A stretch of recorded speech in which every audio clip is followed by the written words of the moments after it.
Passation de marchés publics, des procédures d'urgence pour réhabiliter des routes.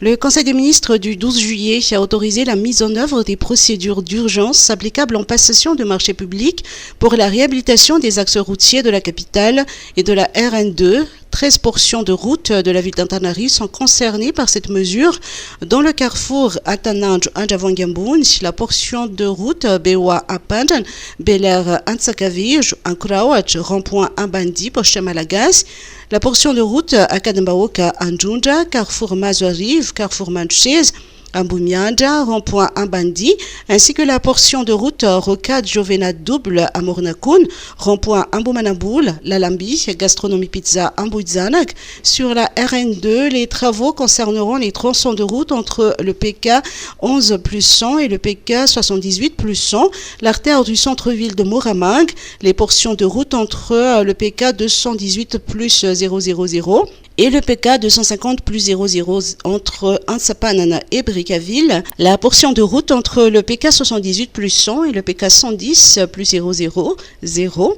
la route d'Andasbe et le tronçon de route entre le PK 250 plus 000 et le PK 145 plus 000. UNFPA Madagascar assurer la résilience démographique. Le rapport démographique de la population mondiale, présenté jeudi au Carlton d'Anous, fait état de 8 milliards d'humains, un chiffre qui ne manque pas de soulever de nombreuses interrogations. Comment répondre à des problématiques liées à cet effectif et faire en sorte que tous les individus vivent dans les meilleures conditions ?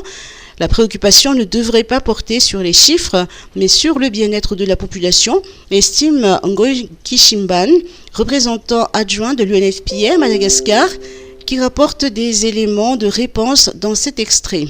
De la population au niveau de la planète, ce qui suscite pas mal de points d'interrogation sur la surpopulation. D'aucuns pensent qu'on est devenu plus nombreux et ça suscite pas mal de questions démographiques, alors que la préoccupation ne devrait pas être le chiffre que nous avons atteint, mais plutôt le bien-être de la population. Donc le constat, c'est qu'il y a une situation diversifiée selon les continents, selon les pays. Nous avons des pays où on assiste plutôt à un déclin démographique avec une fécondité qui descend en dessous du niveau de remplacement.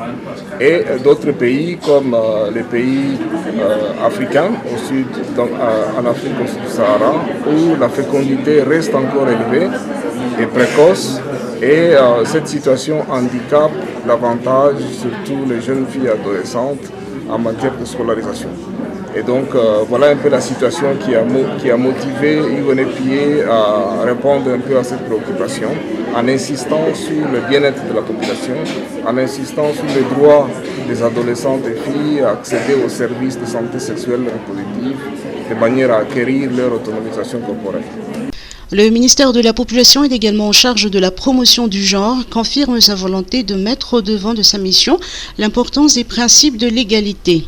Madagascar s'associe à cet appel de faire respecter les droits de chacun pour que chaque personne puisse s'épanouir et s'adapter aux évolutions de la population. Le ministère de la Population, qui est également en charge de la promotion du genre, confirme sa volonté de mettre au devant de sa mission l'importance des principes de l'égalité.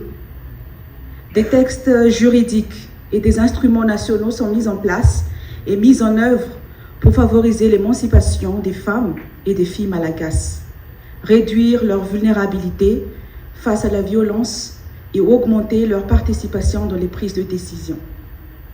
Nous réitérons en ce jour notre appel à tous les membres du gouvernement malagasy, la société civile et les partenaires techniques et financiers à mener des actions et des interventions où les femmes et les filles ont la possibilité de faire valoir ses choix en matière de santé sexuelle et reproductive sans discrimination, ni coercition, ni violence.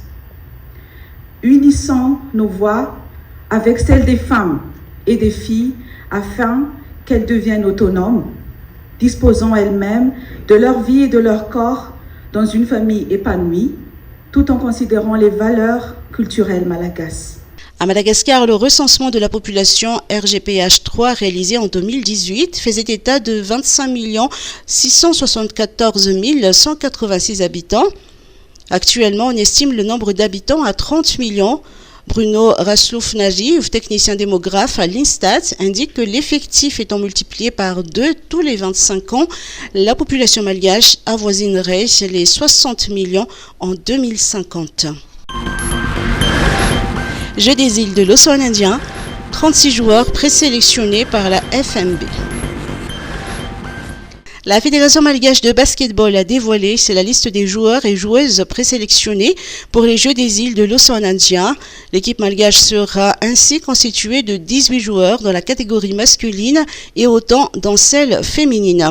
Madagascar participera aux compétitions de basketball 5-5 et 3-3. Le premier regroupement des basketteurs malgaches se poursuit actuellement.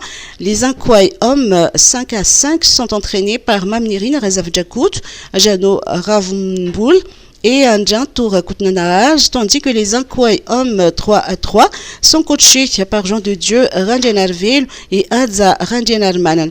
Du côté des dames, Priska Razananirin, Elie Michel Rakoutunijin et Anthony Adjemaoul sont les entraîneurs pour le 5-5. Mathieu Rakoutmalal et Eric Rakoutunjavao s'occupent des joueuses en 3-3.